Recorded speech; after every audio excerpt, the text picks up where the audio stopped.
வணக்கம், நான் உங்கள் திவ்யா ஃபிசியோதெரபிஸ்ட். இன்றைக்கி இந்த வீடியோவில் எதை பற்றி பார்க்குறோன்னா ப்ரீதிங் எக்ஸசைஸ். அதாவது ப்ரீதிங் எக்ஸசைஸ் பெரியவங்க எல்லாருக்குமே ஈஸியாக பண்ணுவாங்க.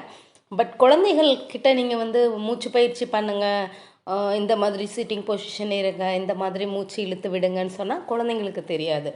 இது எத்தனை வயசுக்குள்ளான்னு பார்த்தீங்கன்னா, நேர்லி 8 வயசு வரை உள்ள குழந்தைங்கள்லாம் பார்த்தீங்கன்னா மேக்ஸிமம் அவங்களுக்கு மூச்சு பயிற்சி எவ்வளோ எக்ஸ்பிளைன் பண்ணி சொல்லி கொடுத்தாலும் அவங்களுக்கு அந்த டைமிங்கில் பண்ணுவாங்களே தவிர மற்றபடி செய்ய மாட்டாங்க. இன்னும் கூட பார்த்தீங்கன்னா அவங்களுக்கு சளி பிடிச்சிருக்க டைமில் நீங்கள் அவங்கள ப்ரீதிங் எக்ஸசைஸ் செய்யுங்க அப்படின்னா ரொம்ப கஷ்டப்படுவாங்க, அது செய்யக்கூட மாட்டாங்க. ஆல்ரெடி நார்மலாக இருக்க டைம் செஞ்சால் கூட அந்த டைமில் அவங்களுக்கு செய்கிறதுக்கு ஒரு இஷ்டம் இருக்காது. ஸோ இது ஈஸியாக எப்படி நம்ம நிவர்த்தி பண்ணலாம் அப்படின்னு பார்த்தா, சில எக்ஸசைஸ், இது எக்ஸசைஸ்னு சொல்ல முடியாது, பிள்ளைங்களுக்கான ஒரு கேம் மாதிரி கொண்டு வந்து அவங்களோட மூச்சு பயிற்சியை டெவலப் பண்ணுறது. ஃபஸ்ட்டு பார்த்திங்கன்னா பலூன் ஊதுறது அப்படின்னா, நம்ம யூஸ்வலாக பார்த்திங்கன்னா மூச்சு பயிற்சி சொல்லுவோம், நல்லா லாங்காக மூச்சை உள்ளே இழுக்கிறோம், இன்ஹேல் பண்ணுறோம், எக்ஸ்ஹேல் பண்ணுறோம். பட் இதை எப்படி பண்ணுறது அப்படின்னு சொன்னால், நீங்கள் பிள்ளைங்க நல்லா ஊதுவாங்க. பலூனை ஊதும்போது அவங்களோட மூச்சை வெளியே விடுறாங்க. அதுக்கப்புறம் அந்த டைமில் மூச்சை வெளியில் விட்டுட்டு திரும்ப எவ்வளோ வெளியில் விட்டாங்களோ அந்த அளவுக்கு இன்டேக் பண்ணுறாங்க. ஸோ இவங்களோட மூச்சு லங்ஸ் பார்த்திங்க அப்படின்னா பலூன் மாதிரி எக்ஸ்பேண்ட் ஆகி சுருங்கும். இது ஈஸி டெக்னிக், பலூன் ஊதுறது. இது எந்த டைமிங்கில் பார்த்தீங்க அப்படின்னு சொன்னால், இப்போ யூஸ்வலாக குழந்தைங்களுக்கு நார்மலாக சளி பிடிச்சிருக்கு, நீங்கள் ஆன்டிபயோட்டிக் எல்லாமே எடுத்திருப்பீங்க. சில குழந்தைங்களுக்கு என்ன ஆகும் அப்படின்னு சொன்னால், ரொம்ப இன்ஃபெக்ஷன் இருந்துச்சு அப்படின்னா லங் வர இன்ஃபெக்ஷன் ஆகிற அளவுக்கு கொண்டு போயிடுறாங்க. தட் மீன்ஸ் நிமோனியா வர்ற அளவுக்கு கூட சில குழந்தைங்கள கொண்டு போயிடுறாங்க. ஸோ அந்த மாதிரியான நீங்கள் நிமோனியா வந்தால் கூட பயப்பட வேண்டிய அவசியம் கிடையாது. இந்த நிமோனியா அப்படிங்கிறதே நம்ம லங்ஸில் நல்லா நிறைய சளி கட்டிக்கிட்டு இருக்கிறது தான்.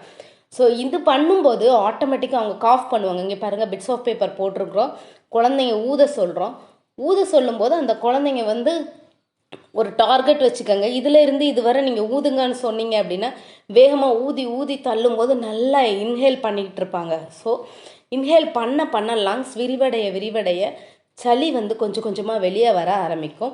உங்களுக்கு நீங்கள் ஊத சொல்லும் போதே குழந்தைங்களுக்கு இருமல் வரும். இருமல் வந்ததுன்னா கவலைப்படாதீங்க. இருமல் வந்துச்சுன்னா அந்த குழந்தைங்களுக்கு என்ன ஆகும்னா, ஆட்டோமேட்டிக்காக அந்த சளி வாயில் வந்துடும். வாயில் வர்றதை அவங்க ஸ்ப்ளிட் பண்ண மாட்டாங்க.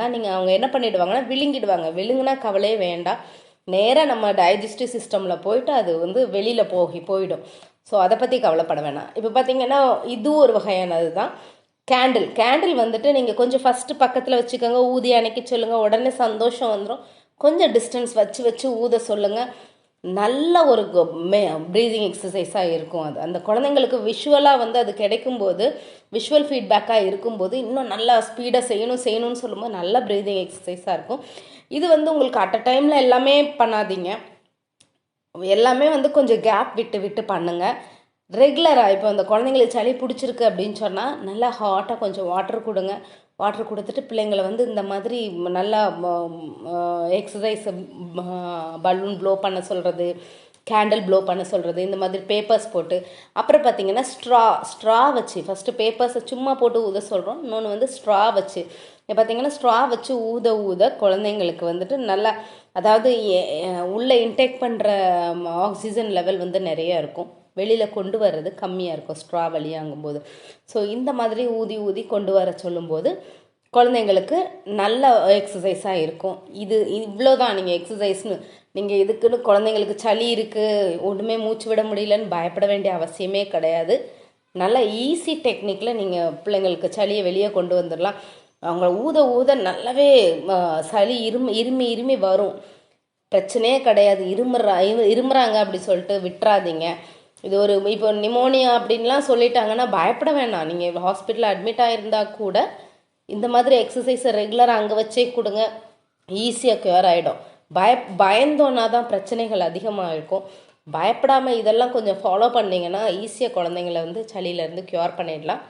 இந்த வீடியோ உங்களுக்கு பிடிச்சிருந்ததுன்னா லைக் பண்ணுங்கள், ஷேர் பண்ணுங்கள், கமெண்ட் பண்ணுங்கள், ப்ளஸ் சப்ஸ்கிரைப் பண்ணுங்கள். தேங்க்யூ.